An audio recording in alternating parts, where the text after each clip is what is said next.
J.D. Cash and I had been wondering how so many ATF agents appeared on the scene so suddenly after the explosion. And if they actually were at work that morning, why were they outside the building and not in their offices on the 9th floor? This became a national issue on May the 23rd, on the day of the demolition, when Edie Smith was on CNN following the demolition of the Murrah Building. And she brought it to the country's attention that she had a lot of questions about what the ATF knew prior to the bombing. You know, we want to know, a government agency on the 9th floor who's supposedly the target of the bombing, where none of their employees were in the office that day. I mean, did they have a warning or didn't they? We can't get them to answer. Early on, Pat, I assumed that the reason that the BATF was not at their office that day was because possibly just a superstitious thing. It's April the 19th. Their supervisor said, hey guys, maybe tomorrow isn't a good day to be at work.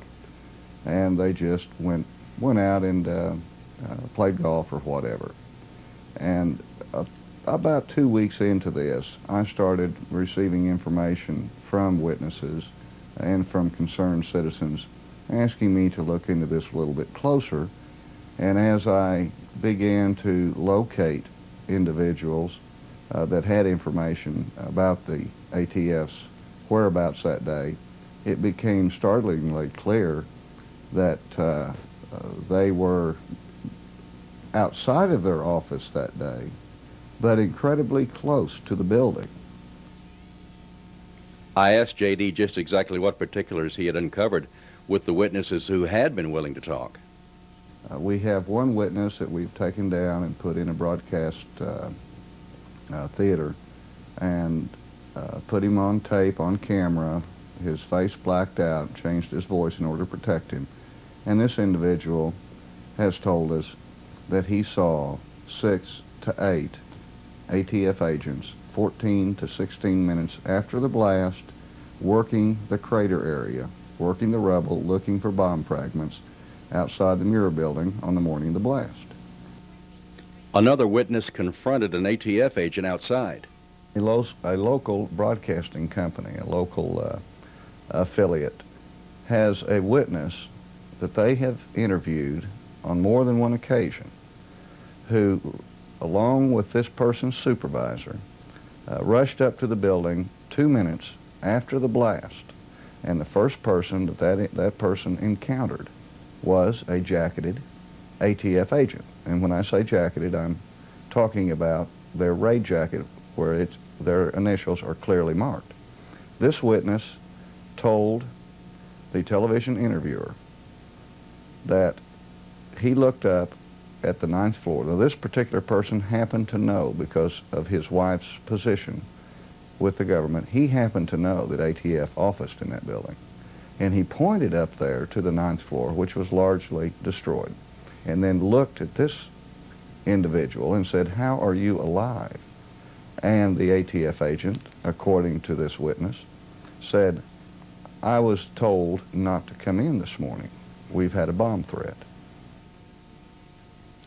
We talked about another witness who was parked on the street only 100 paces from the Ryder truck. He survived nicely. It's amazing. When he gets out of the truck and he walks up to the parking lot, the very first group of officers that he sees are ATF agents in their raid jackets. He was amazed. These stories keep coming back over and over and over again. Just exactly where were the agents that morning? We know for a fact that 3 were in Ponca City at an arson trial. 2 more were downtown Oklahoma City at the U.S. courthouse at a similar arson trial. 1, Agent Luke Franey, was on the 9th floor of the Murrah Building. Another, Alex McCauley, the agent in charge, claimed to have been on the elevator. Claims to have fallen from the 8th floor to the 3rd floor. 5 others were unaccounted for. We wonder, 5 or 6 unaccounted for?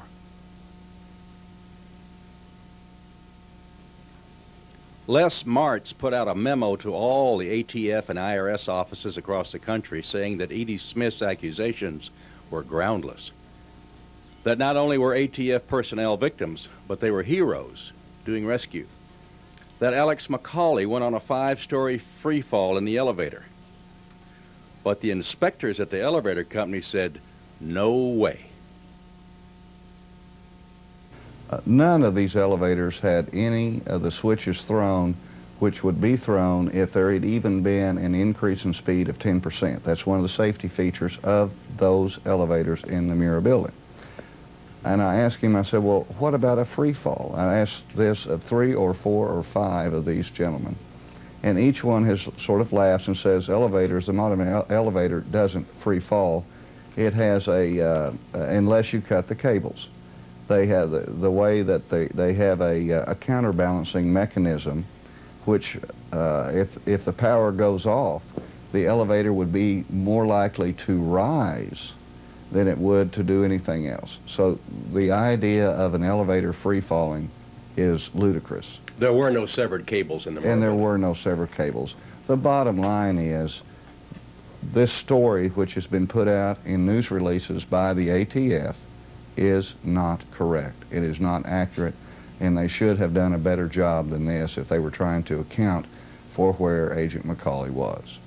At the close of our interview, I requested that J.D. Cash give us his summation of what we will call our theory number 1. With 3,500 pounds of pressure or more, C4 will be detonated. There's 2 ways to detonate it. You can either use percussion caps, which is what it's designed for, or 3,500 pounds of pressure. That will set it off. If it went off in that way and took out, the only thing it had to do was take out that one pier. Pier number 3 is what we call it. And when that goes, there goes 8 floors, and there's your pit area, and there are most of your casualties that day. But for sure and for certain, the pit area and that southeast area, that coned-in area of the building, the damage was done by a separate blast. It has no relationship whatsoever to the crater, which is more towards the west, and certainly if the fertilizer bomb could do the damage to the southeast area, it would have done it all the way across to the western area. This is a remote area from the fertilizer bomb, if it was indeed a fertilizer bomb.